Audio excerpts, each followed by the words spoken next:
Shalom Aleichem. And this daily Torah on the Parsha is meant to infuse our Chumash reading with a little bit more energy, a little bit more excitement, a little bit something interesting. So in today's reading, Parahsha Tzav, we read about the Korban Todah, which is one of the Shlamim offerings. And we encounter something very interesting and practical and very connected to this season which we are coming towards Pesach. The Pasuk says, this is the laws of Shlamim. If it's a Korban Todah, which is a type of Shlamim, Chalot matzot belut b'shemen. You want matzah bread, rukukei matzot, and also wafers with oil. And then the next pasuk says, pasuk Gimel, lechem chametz yakriv korbanot. But you also should have it with chametz. So interestingly enough, the Todah offering is both matzah and chametz. Like in the Seder when we say, on all nights we eat chametz and matzah, but tonight only matzah. Which is interesting because we don't usually eat matzah and chametz together, so it's fascinating. And the Korban Todah was bread and matzah together. In contrast, last week's Parsha, we learned that certain korbanot, like the Korban Mincha, the flour offering, was not meant to have any chametz. Chametz is not permitted by the Torah. So the question that I was struggling with was, why? What is the symbolism behind matzah, behind chametz? And of course, how does that relate to Pesach coming up? So I did a little bit of research. I'm very indebted to Alex Israel's wonderful article, which I will try to forward. But you can just look it up, the symbolism of chametz. And I came up with 3 theories.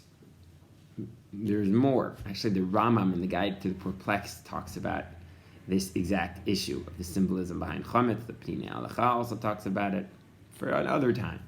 But I want to present to you 3 really interesting perspectives on what chametz and matzah symbolizes.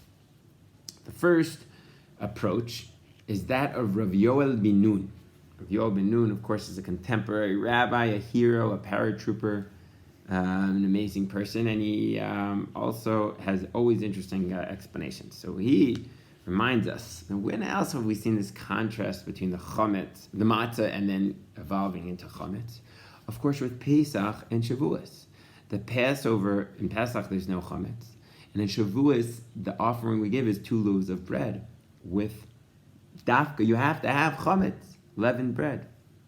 So what does it mean? So Rav Yoel ben Nun explains, or suggests, that matzah symbolizes the journey, the process, the simple process towards. And that's what happens on Pesach. God takes us out of Egypt, but God will remind us that we're not there yet. We're still in this journey of 7 weeks of 7 of purification, of Omer, until we reach the receiving of the Torah on Shavuot. And then we get to Shavuot, and then we eat our chametz to celebrate. Just like the Todah offering, where a person was celebrating the fact that he got out of prison or that he was healed. May we all be healed soon. And so he's supposed to dafka sit down and eat bread. I'm not a big bread guy, but the times I kind of force myself to eat bread is Shabbos and Rosh Chodesh. It's like it shows it's a celebration. And then once I start eating, it's really delicious. Or if it's pizza. In any case, so it's about the journey. And you have to know that when you're not there, your journey, enjoy the journey, but also there are times to celebrate, even though, of course, you're never done. But there are times to celebrate your victories. And it's something to think about. Of course, Am Yisrael and the world is on a journey right now. We're not there yet in this whole battle against Corona. We're being asked to sacrifice of our normal lives for the sake of the greater goal of mankind. And we hope to eat some challah. By Shavuos, we'll be eating challah together. Okay, that's approach number 1. Approach number 2 is given by the Netziv, Rav Naftali Tzvi Berlin. Very fascinating. He notes that chametz is something that's very human ingenuity is used in order to make chametz. Actually, the Pnei Halacha suggests, Rav Melamed, that that was what made Egypt unique, in that they were experts in making chametz, and that's why chametz is symbolized by Egypt, so we run away from that on Pesach. But the point is that matzah represents simplicity. Simple bread, flour, and water, nothing complex. And first we need to be simple, humble Jews and recognize it's all Hashem, just like God took us out of Egypt without even getting involved at all. And then we can embrace human ingenuity from that place of, emunah. I thought that was also very true and beautiful pshat. And a third, related, but a little bit, says in his own way, is of course Rav Shlomo Carlebach in the beautiful Sefer Lev Shamayim, which we've been going through.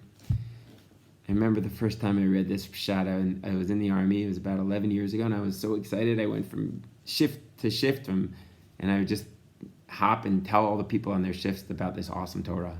It was a Friday night, and they were very excited to hear it. Even if they weren't religious, they liked this Torah, or at least they pretended like they did. So hopefully you like it too. Rav Shlomo explains that matzah and chametz, according to the Zohar, symbolize the Eitz Chayim and the Eitz Hadas. What does that mean? So, matzah is Eitz Chayim. Adam and Eve, they were supposed to eat the matzah. If they just would have eaten the matzah, everything would have been good. But instead, then they could have eaten from the Eitz Hadas, they could have eaten the chametz. But instead, they ate from the Eitz Hadas first, ate from the chametz first, and that was the sin of mankind. And we're being metaken that on Pesach. So what does that mean? Taking Shlomo imagery and symbolism and making it more practical. I think what Shlomo is saying is that in life there's emunah and then there's experiences. And we first need to plug into emunah, connection to Hashem. Then when we've done that, there's nothing wrong with having das, with having experiences. First we need chayim, which is Torah, which is emunah, which is belief in God. And then we can go and have all the experiences in the world. In other words, you want to go to university and learn about all the sciences in the world? Great, but first connect to Torah, have a true Torah education. You want to eat delicious foods? Great, but first say a bracha, connect to HaKadosh Baruch Hu. You want to, have relations? Fine. First do it in a holy way, do it through kiddushin and chuppah and with the right woman. Everything has a place. And I find this is like the essence of Jewish life. We wake up, first we daven, first we learn halacha, then we go into our day and we go sanctify the world. So that's the symbolism of first matzah for 7 days, and then we go into the chametz for the rest of the year. There's nothing wrong with chametz, first just connect to the matzah. So to summarize, we started off talking about the shlamim and the korban todah, why it's dafka matzah and chametz, as opposed to the korban mincha, which is only matzah. And we suggested 3 approaches. The approach of Rav Yoel ben Nun, that first we need to recognize the journey, and only then can we celebrate with the chametz, and that's korban todah, a celebration. Then we said that the approach of Berlin, that first we need to emunah, and then simple emunah, and then we can go into human creativity. By the way, maybe that's why we start off our week with Havdalah, with fire, which talks about how fire was an invention of man, but it's also it's rooted in God's gift to us. And finally, we went to Shlomo Carlebach's approach of das, of experience, but first you need to have emunah, first you have matzah, and then you have chametz. Please Hashem, the Bavitch Rebbe says every day we're supposed to learn the Parahsha and try to apply it to our lives. My lesson, I'm thinking, is just to connect to brachas, and then afterwards going and experience life in its all simple beauty. During these trying times, let's try to experience the simple beauties of life together. I hope you enjoyed this little Parahsha podcast. I certainly did. It was a lot of fun learning it and researching it. It does take a lot of time, and I hope you guys are appreciating it. If so, please let me know. Give me a thumbs up. Let other people know about these little Torah videos that I'm trying to send out. And I'd love to hear your feedback, your Torah. Have a beautiful day wherever you're at. And hope to be eating matzah together and separately from you, and chametz together with you all soon in the base of Migdash. Gevar. Goodbye.